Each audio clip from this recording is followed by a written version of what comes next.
Welcome back, everyone. We're back at this Dodge Caliber. We're still chasing a random misfire code. We went through a lot of things, found some things wrong, some coils. Overall, the car's running good, but now we got a code for the crankshaft position sensor. That is located on the back side of the engine, back here, down behind a heat shield. So you're gonna need to get underneath the car, get it up on jack stands or something, or ramps. You'll need a 10 millimeter socket, deep well preferably, with an extension, and you're gonna need a 13 with an extension and a ratchet.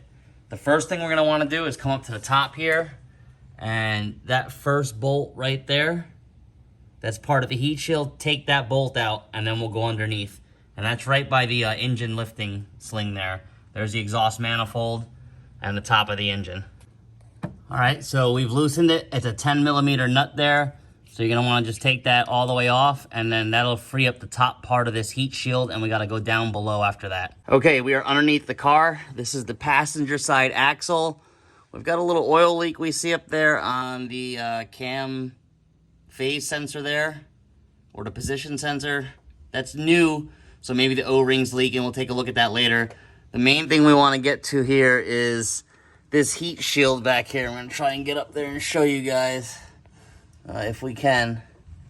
So right there, that bolt right there is a 13 or a half inch. Right there, I believe is a 10. And then that's the top where the stud was up there that we just took off. So this whole heat shield has to come off. And then the sensor is right there, it looks like. Yep, that's the sensor.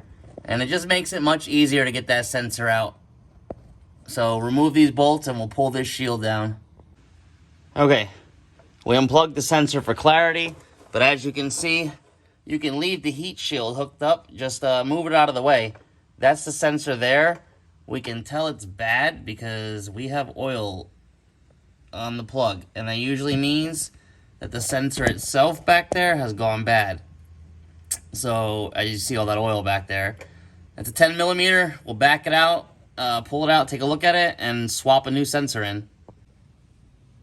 All right, there's the crank sensor. We wiped it off. It was extremely dirty, but that's the number. As you can see, this is the OEM one, 230,000 miles, and inside there is wet with oil. So that's how you know these things are bad. When oil pressure switches, any of these sensors start leaking oil through the terminals, they will short out and go bad. So we're gonna go ahead and grab a new one and toss it on in and see what happens. All right, this is a new one on the left.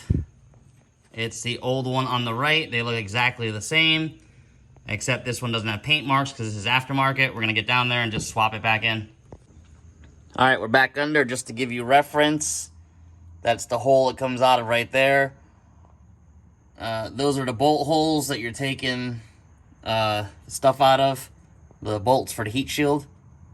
And right there is where that goes in. So we're just gonna slide it right back in there. All right, we got the sensor in. It's pretty easy.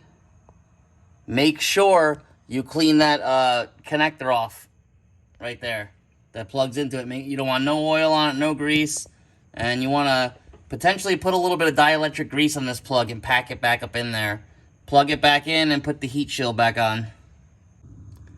All right, as you can see there, we put a little dielectric grease on the end of the plug.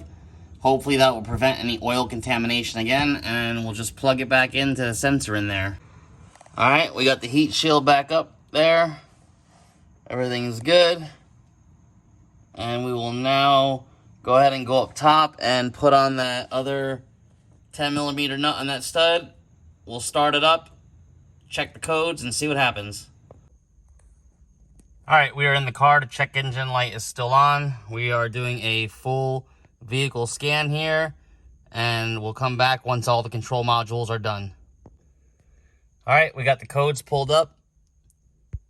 As you can see, we had a random misfire and a crankshaft position sensor P0335.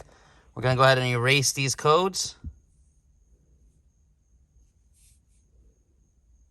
Oh, let's go here, erase. Let's go engine codes and erasing. code's erased. And we'll cycle the engine and restart it.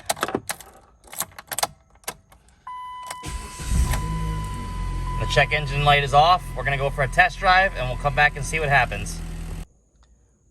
All right, as you can see there, all of the systems are completed except for the evap. We're not worried about that. You're allowed to have one of them not completed.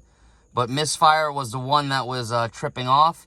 So we'll do a full system scan again and see what we got. All right, and there it is, no codes found. The only reason it's yellow is because the evap system is not complete yet. Other than that, everything is a go. So, that is how you replace the crankshaft position sensor in the car if you're getting random misfires or shaking. Hope this helps. Thanks for watching. Please subscribe.